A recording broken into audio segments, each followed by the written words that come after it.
أشرق الكون ابتهاجا بوجود المصطفى أحمد ولأهل الكون. السلام عليكم ورحمة الله وبركاته.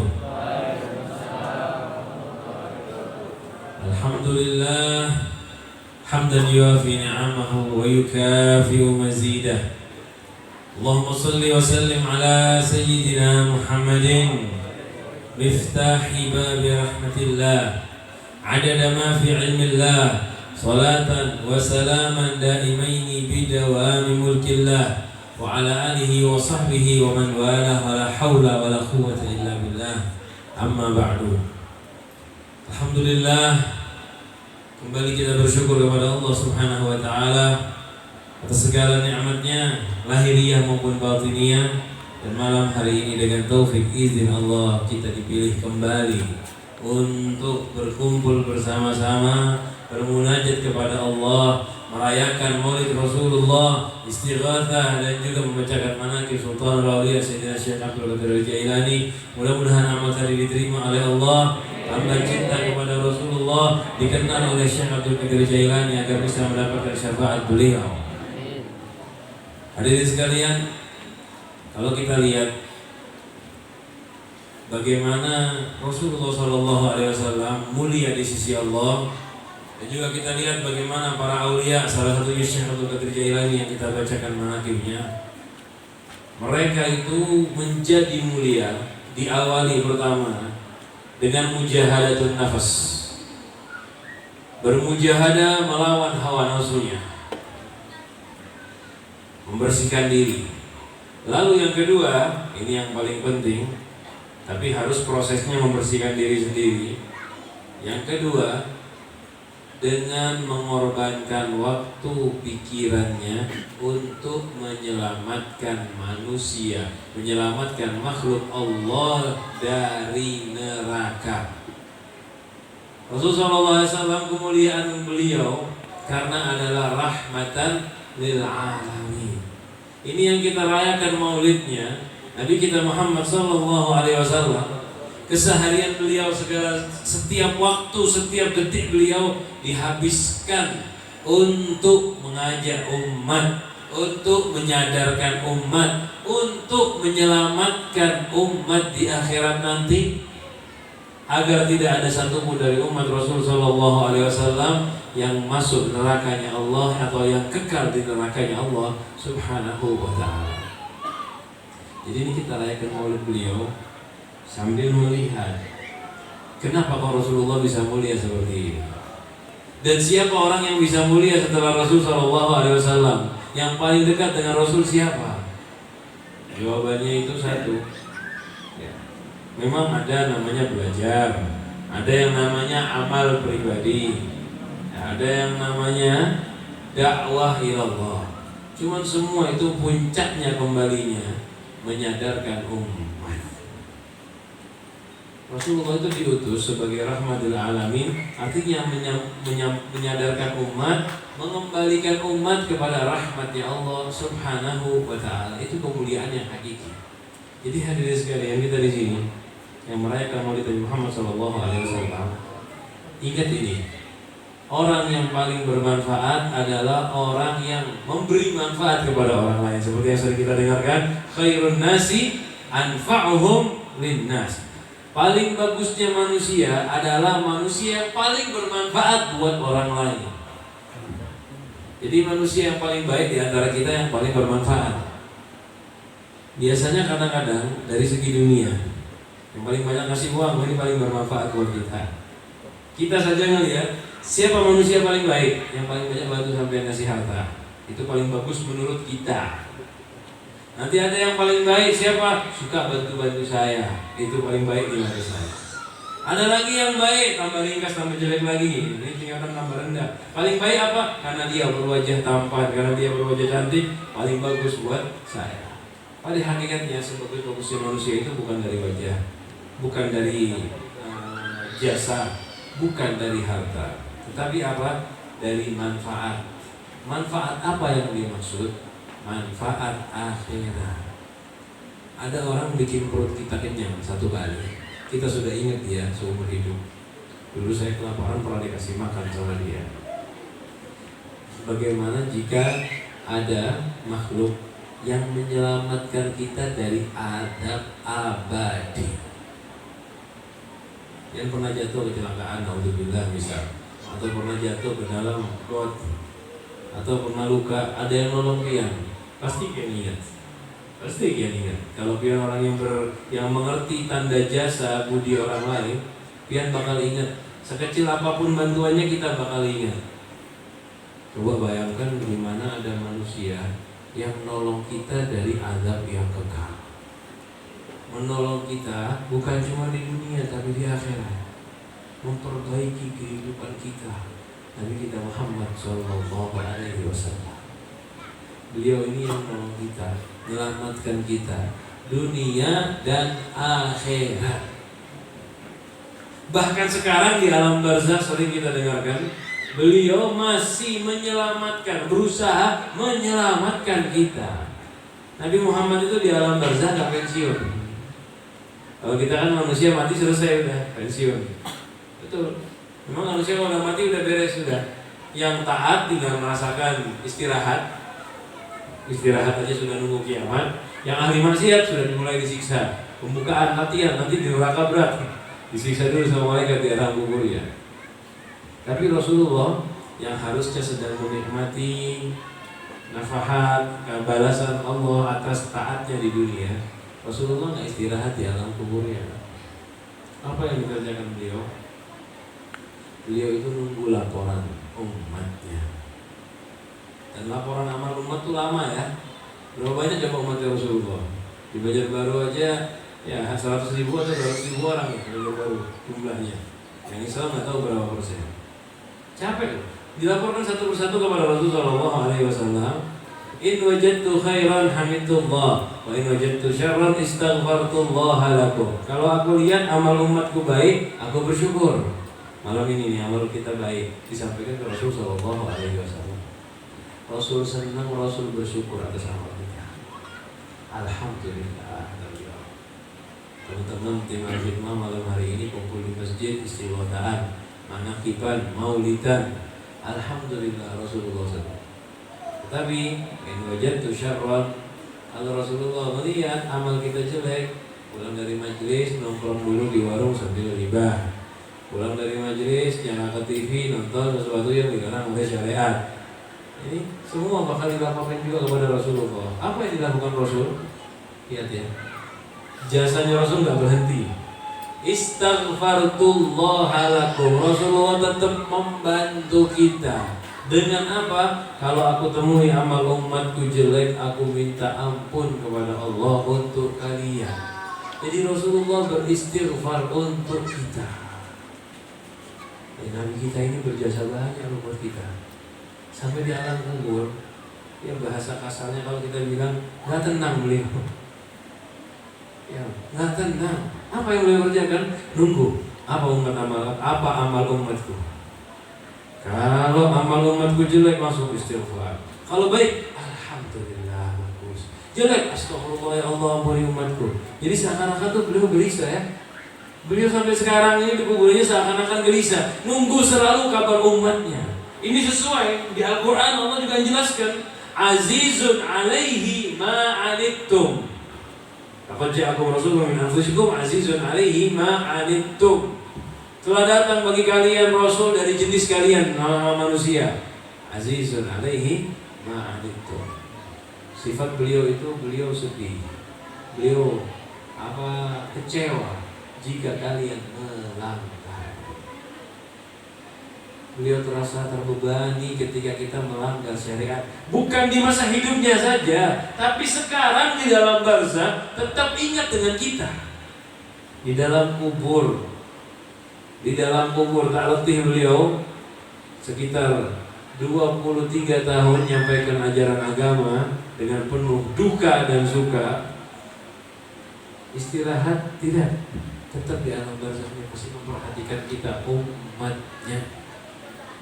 Siti Aisyah pernah malam-malam Perhatikan Rasulullah sedang berdoa. Pernah memperhatikan Rasulullah sedang berdoa. Doanya itu panjang ya. Ampuni Aisyah, berkahi Aisyah, jaga Aisyah. Oh senang Aisyah, amin, amin, amin. Lalu Siti Aisyah ditanya oleh Rasulullah SAW, ya Aisyah, al-farihti, Aisyah kamu senang dengan doa tadi? Senang ya Rasulullah. Ini doa lengkap, doanya macam-macam. Ya ketahui Aisyah, ini doaku untuk umatku setiap malam.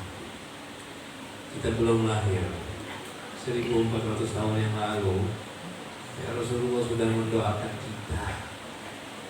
Kita didoakan oleh Nabi kita Muhammad Sallallahu Alaihi Wasallam. Siapa kita kalau didoakan beliau? Punya amal apa kita? Tetapi Nabi ingat. Nah ini rahmat ini, kasih ini diwariskan oleh Rasulullah kepada para sahabat, kepada para tabi'in, kepada para aulia. Yang punya rasa seperti ini, mereka yang berhak menjadi khalifatul Rasul fil ardh, penggantinya Rasulullah. Makanya kalau sampai lihat mana Syekh Abdul Qadir Jailani, itu tadi baca ya, ada satu orang yang diadab, disiksa di dalam kubur. Ini nggak ada urusannya sama Syekh Abdul Qadir Jailani, tapi beliau cari, ayo bantu. Punya ikatan apa saya sama orang tadi? Mau saya tolong. Itu dasarnya beliau rahmat. Padahal capek-capek amat nolongin orang, ngasih syafaat sama orang lain. Tapi beliau nolong. Bahkan beliau ngomong, barang siapa ya man marra yang lewat ala babi dari madrasati, di pintu atau di depan pintu madrasahku, nanti bakal aku tolong. Orang cuma lewat di depan pintu, ini ikatan apa sama siapa kita jalani? Nggak ada ikatan. Tidak ada ikatan. Cuma karena lewat depan pintunya beliau berusaha, nanti bakal saya tolong. Sama kayak kita di dunia ini, kalau punya ada orang kaya. Ya ada orang kaya, sepupu 36 kali. Kita ngomong, oh itu saudara saya itu. Ketemunya di mana? Di Nabi Adam. Semua kita akui. Kenapa? Mau ambil manfaat dari dia. Tapi kebalik, kalau Syekh Abdul Qadir Jailani, para pewaris Rasulullah, mengakui orang lain dekat dengan beliau dengan sekecil apapun wasilah. Biar apa diakui? Bukan mau ngambil manfaat, tapi malah mau memberi manfaat, mau menolong. Bukan cuma di dunia, di akhirat. Kita ini punya kerabat dekat, kita akui. Karena apa? Memberi manfaat. Biasanya kita mengakui saya dekat dengan dia, saya saudara dia. Oh ini tetangga saya ini kawan akrab saya ini. Karena cuma ingin mengambil manfaat. Tetapi tidak dengan para ulama aulia salih ini. Pengganti pewarisnya Rasulullah. Orang cuma lewat depan rumahnya, ini dia, nanti saya tolong dia. Apa ikatan engkau ya Syekh Abdul Qadir Jailani dengan beliau? Dia pernah lewat depan pintu saya. Bukan ikatan ini kan?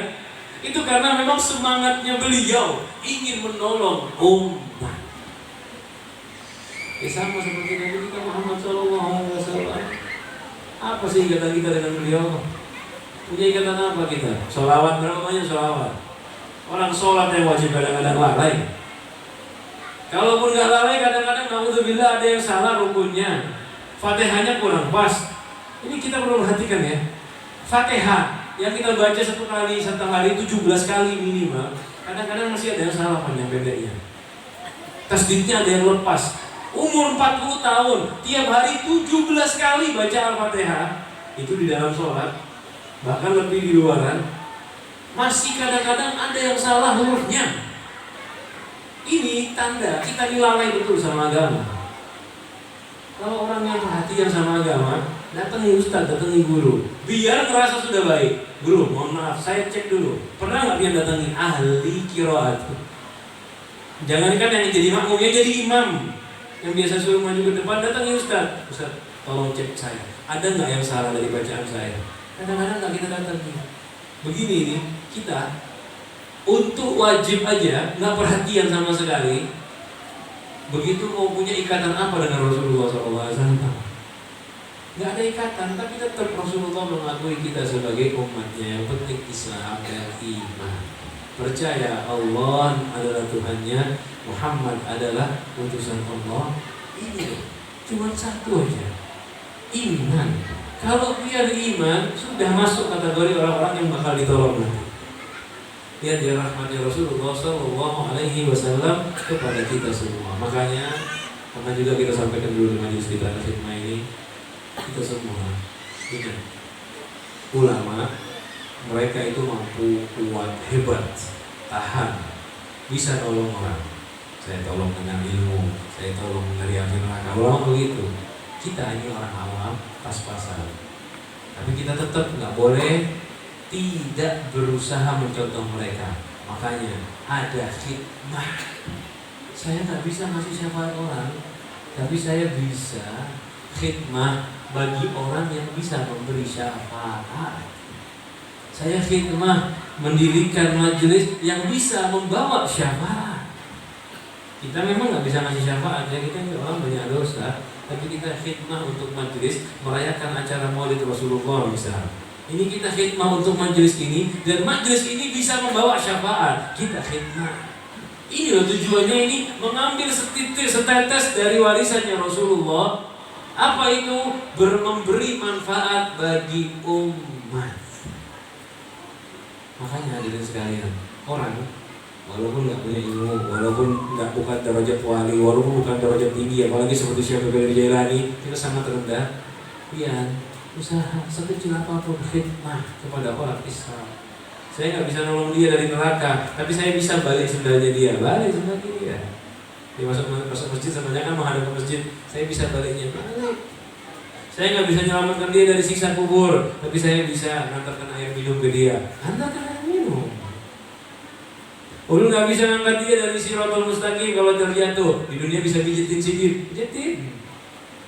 Ini khidmah kita. Saya nggak bisa ngajar agama, nyadarkan orang, tapi saya bisa bersih-bersih tempat untuk belajar. Bersihkan tempat untuk belajar.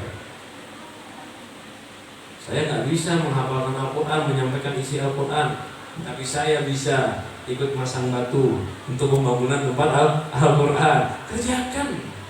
Ini semua mendapat pahala karena satu. Yang penting niatnya satu, ittiba, mengikuti Nabi Muhammad Sallallahu Alaihi Wasallam. Nah, hadirin sekalian, kita merayakan Maulid Nabi Muhammad itu harus kita sadari bagaimana agungnya beliau. Gak ada manusia yang menyayangi kita sampai seperti Rasulullah. Orang tua kita yang sangat sayang kepada kita, yang mengatakan kita belahan jiwanya, itu nanti di akhirat ya, akan lari dari kita, meninggalkan kita. Yang mayafirul mar'u min akhihi wa ummihi wa abihi wa sahibatihi allati tuwi wa man fil ardi jami'an. Nanti di singkat itu semua orang lari dari saudaranya. Anak lari dari ayahnya, lari dari ibunya, lari dari istrinya. Orang tua lari dari anaknya, wabani lari dari anaknya, waman fil ardi jami'an, lari dari seluruh penduduk bumi.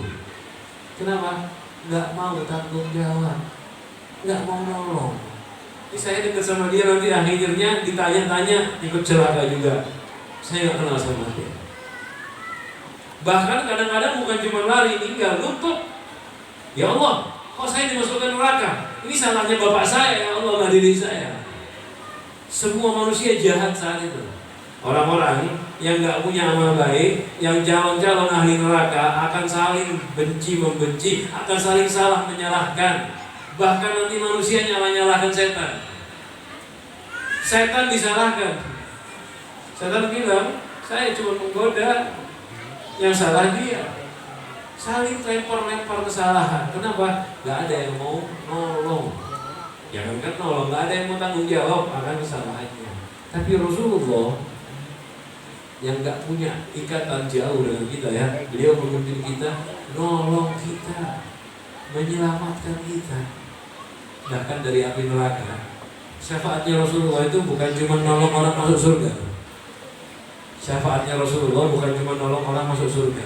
Ada yang sudah dibakar di neraka, ditolong oleh Rasulullah. Jadi orang ini terbakar sudah, itu Rasulullah nolong. Dan Rasulullah tidak malu. Rasulullah nggak malu loh ngakuin kita. Oh itu umatku ya Allah.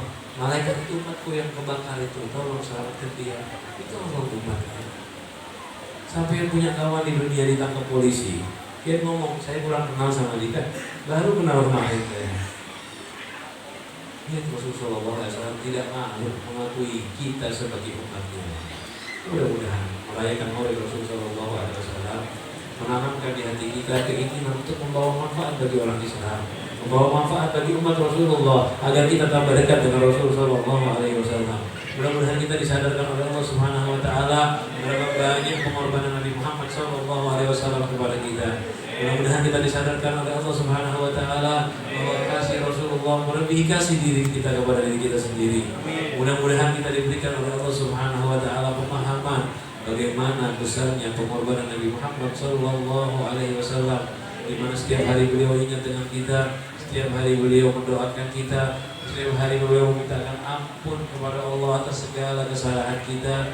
Tetapi kita masih banyak maksiat, banyak melanggar. Mudah-mudahan dirubah oleh Allah Subhanahu Wa Taala, kembali ke jalan yang benar, jalan yang diridhai oleh Allah, jalan yang dicintai oleh Rasul Sallallahu Alaihi Wasallam, jalan khidmah bagi orang-orang Islam, jalan khidmah bagi umat Rasul Sallallahu Alaihi Wasallam, sehingga khidmah kita di dunia membuat kita quddima fil akhirah. Man khadam badam, barang siapa yang khidmah akan dikedepankan. Mudah-mudahan kita dikedepankan oleh Allah dalam masuk surganya, dalam dekat dengan Rasul Sallallahu Alaihi Wasallam. Mudah-mudahan yang kita sampaikan bisa bermanfaat, bisa kita amalkan dengan benar. Ada ini. Wassalamualaikum warahmatullahi wabarakatuh.